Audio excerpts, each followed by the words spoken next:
Hello mga Pogi, so maraming salamat sa mga tumatangkilik sa ating Pogi of the Day, Father and Son Edition, Team Pogi, tas po meron tayong Pogi Trio, and then yung latest na Pogi Duo, no? So nakakatuwa kasi tinatangkilik natin siya, no?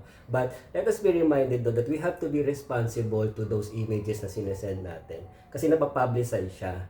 So once na na-post na yon, it will be publicized, and kung saan man siya gagamitin is hindi natin alam, hindi natin siya control. Even me, hindi ko siya control, no? So, ngayon, pag-usapan natin ano ba yung mga bawal, okay? Bago ka mag-send ng picture, mag-PM ng picture. So, bawal yung mga bata kasi nasa batas yan, bawal mo gamitin yung bata without the consent of the parents. Kaya nung may nag-send ng picture ng bata, Pogi of the Day daw, sabi ko, mas maganda sumama ka. Kaya nag-give birth yon sa Father and Son Edition. Okay? And then, make sure na ikaw yung ipopost mo or yung anak mo. Or kung yung barkada mo naman yan, kailangan merong consent nila. Kasi yung iba ginagawa, sino-surprise, pero ang nangyari, pinapadelete nila kasi napipikon yung mga kasama nila. Or minsan, nagsasend sila ng picture na hindi sila, tapos yung pinakapangit na picture nung tropa nila yung ilalagay nila. So, hindi siya magandang gawain. So, nangyayari, pini-PM nila kami ulit para i-delete yung picture, pero ang layo na, ang tagal na nung picture, hindi na namin matrack. So I'm trying to say na kung ano yung mga na-post namin, may possibility na hindi na namin siya matatrack kung gusto nyong ipa-delete. So let us be responsible. Yan. So ano pa ba yung mga bawal dito is bawal po yung nakahubad. Okay? So bawal po yan kasi pwede nang dapat hanggang dito.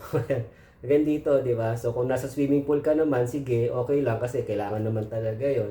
O kaya nag-gym ka, di ba? So, okay naman, nasa lugar siya, kailangan nakahubad ka. Pero yung mga out of nowhere lang na nakahubad ka sa bahay, hindi po yun acceptable for us.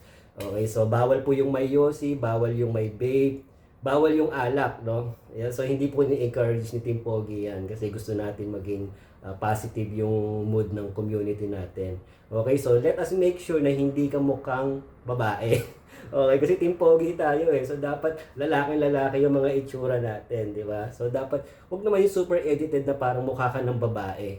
Okay, so bawal din yung mga naka-dirty finger, yung mga naka-two joint kasi alam natin kung ano ibig sabihin ng mga yan.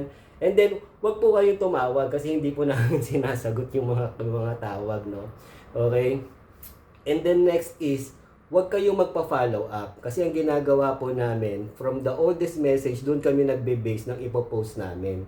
Okay? So ngayon, kung yung message mo medyo malapit na namin siyang makita, tapos nag-follow up ka, mapupunta na naman siya sa unahan. Okay? So mas maganda, wag na po kayo mag-follow up. And we promise you na ipopost namin yan. At kung meron man kami kayong nalabag dyan sa mga bawal na yan, isasabihin namin siya sa inyo kung bakit hindi namin siya pwedeng i-post. Okay? So, last but not the least, di ba? So, maraming gustong mag-support. May nangyari na nag-send sa amin ng GCash kung paano support. May nagtatanong pa nga kung may bayad. So, wala pong bayad ang Pogi of the Day. Pero hindi naman po kami tumatanggi kung iso-support nyo kami. Okay? So, all in all, I just want to say na let us be responsible. Diba? Gusto natin maging masaya, mabus yung confidence natin. Pero sana, wag itong magamit sa maling bagay. Okay? Stay pogi. Have a nice day.